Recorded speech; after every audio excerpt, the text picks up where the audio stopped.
The autumn rain falls like endless threads, dressing the cassia blossoms in a coat of shimmering water. Petals drift down onto the dark stone path, like silent, forgotten sighs. Beneath an oil paper umbrella, Lian Ying stands on the covered walkway, her eyes fixed on one person and one person only, Jian Yu. He's already clad in dark armor, sword at his waist, issuing final orders before his departure. The rain slides down the edges of his helmet, but he remains unmoved, a pillar of strength against the gray sky. Lian Ying steps closer, the umbrella casting a soft shadow over her face. "My lord leaves today?" she asks, her voice barely a whisper. Jian Yu turns. His gaze meets hers for a fleeting moment, his voice as steady and cold as steel. "The imperial edict arrived at midnight. The northwest frontier has been breached. 3 cities have fallen. His Majesty has commanded me to lead the relief force." A heavy silence hangs between them, broken only by the patter of the rain. "When will you return?" Lian Ying asks, the question she's been holding in her heart. Jian Yu's eyes drift past her, into the endless curtain of rain. "I do not know," he says. 3 months, 3 years, perhaps never." As if on cue, the rain intensifies, its drumming sound echoing the turmoil in their hearts. Lian Ying lowers her gaze, her hand moving to her sleeve. She draws out a jade hairpin, the very one he gave her on their wedding night. With a hand that trembles but does not falter, she places it into his calloused palm. "You once said," she begins, her voice gaining strength, "that if you did not return, this hairpin could buy me a lifetime of peace. But I want no peace. I want only your safe return." Jian Yu stares at the cool jade resting in his hand. His fingers slowly, almost hesitantly,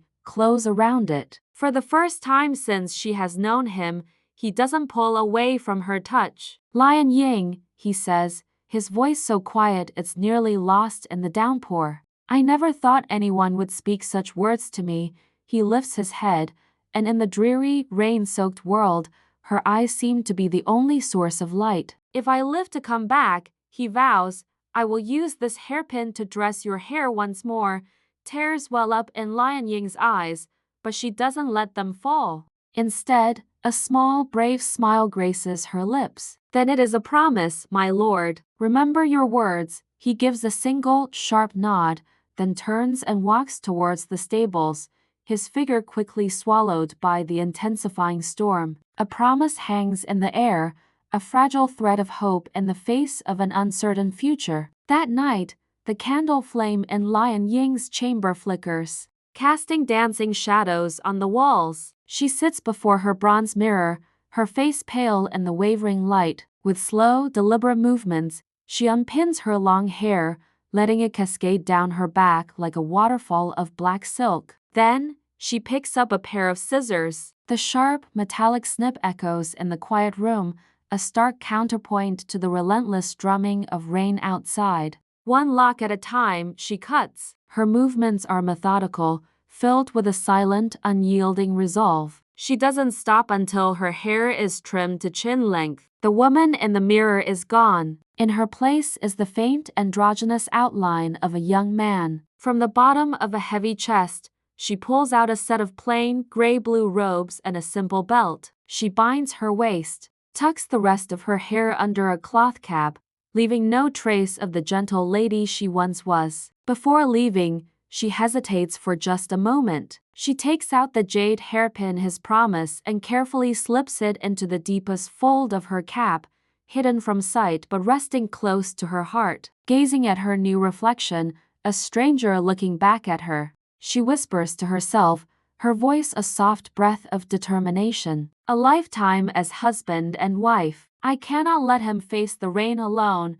At dawn the next day, the rain has paused, but a cold, damp mist clings to everything. Jian Yu sits tall on his horse at the head of a long column of soldiers. Their banners snap in the fog-laden air as the army prepares to march. Far back in the train, amongst the baggage handlers and grooms, a slender boy leads a thin horse. The figure keeps their head down, a dark cloak pulled tightly around their small frame. The camera draws closer, and we see it is Lian Ying. Her cap is pulled low, but her clear, determined eyes shine from beneath the brim. She lifts her gaze, looking towards the front of the column where Jian Yu rides, a solitary, unyielding figure, a sword among men. A faint, knowing smile touches her lips, a secret held just for herself. She murmurs, so softly that only the wind can hear her words, "This life, I walk with you." The army begins to move, a great river of steel and shadow flowing out of the city gate and into the mist-shrouded unknown. As their figures recede into the distance, the rain begins to fall once more. It starts as a soft drizzle, then grows into a steady, persistent downpour, as if to accompany them on their long and arduous journey. A new chapter has begun, one where love and duty will be tested on the battlefield under a lifetime of rain.